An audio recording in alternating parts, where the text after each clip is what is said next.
Dr. Zipp, as a faculty member, and you've been at the University of Akron for the last 18 years, you know a lot of people around campus. What are the faculty saying about all these changes at the university? Well, Kara, we can talk about this in a couple ways. First, to get systematic information about this, we did a survey in the fall, and we had essentially 3/4 of our bargaining unit faculty respond, and in almost every case there was widespread lack of support for all these sorts of new initiatives and the direction of the university. In fact, there was only from 5 to 7% of faculty supported these initiatives. Wow, that's very, very low. Yes. So, as the president of the AAUP Akron chapter, the union had a meeting this past Tuesday and Wednesday. What was the purpose?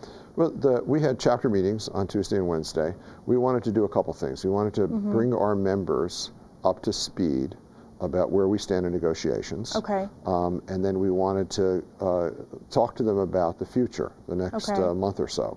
And you know, people might not realize this, but the union sent a letter to the university in October of 2014. Wow. 2014. So a while ago. In order to commence negotiations. Okay. So we've been formally at this for more than a year. And so we've tried to have this settled well in advance of our contract's expiration, which was last June, our initial expiration. And so we're trying to get this done. So we wanted to go through what we've agreed on, and at the table we have groups from our side and from the administration side meet and talk, and we've made, I think, some pretty good progress on lots of non-economic issues. And I think those discussions have been collaborative and the appropriate amount of give and take, right? But on economic issues, we're miles apart. And now we're at a stage where we have to bring those negotiations to a close. We have to get something done. Because you want to be treated fairly. We want a fair contract. I don't think it's too much to ask for a fair contract. I agree. I don't think it's too much to ask for a fair contract either. And this is less about raises and benefits. I mean, it is obviously about that because these things affect us, but it's also about student success. If you can't attract and keep high quality faculty, the educational opportunities for students will decrease. Right. And that's what this is really about. This is trying to put the academic mission of the university front and center. And so student success is heavily contingent upon the quality of the faculty. And students, we have a lot of students who work hard to pay for this education. They go into debt, and they have every reason to expect that they'll have the faculty that they deserve. And that's what we want.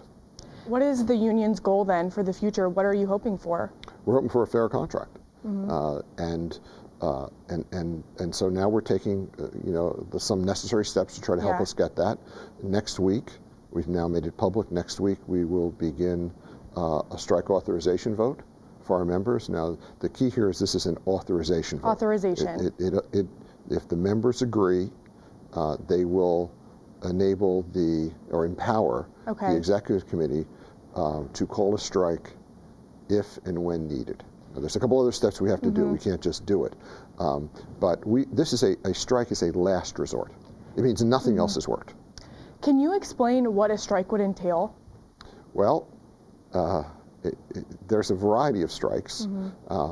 And one thing I should say is before we can go on strike under Ohio law, we have to file a 10-day notice. Okay. To give you something, put some perspective on this, Kent faculty had a rough negotiations with their board in the fall, and it lasted into early spring semester.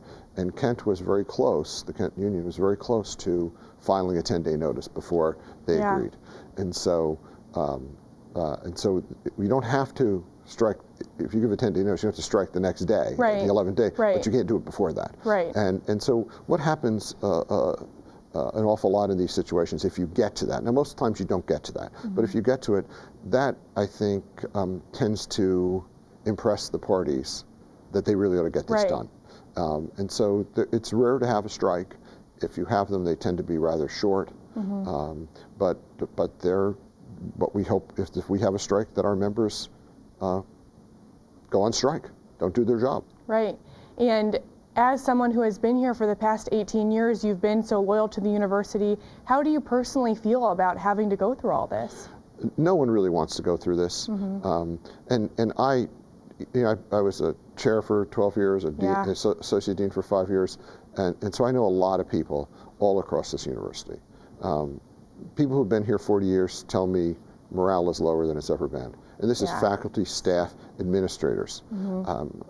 I get, contacted by people who are not only union members, who are administrators, who are staff members, who have, dean or vice president in their titles, asking me for help.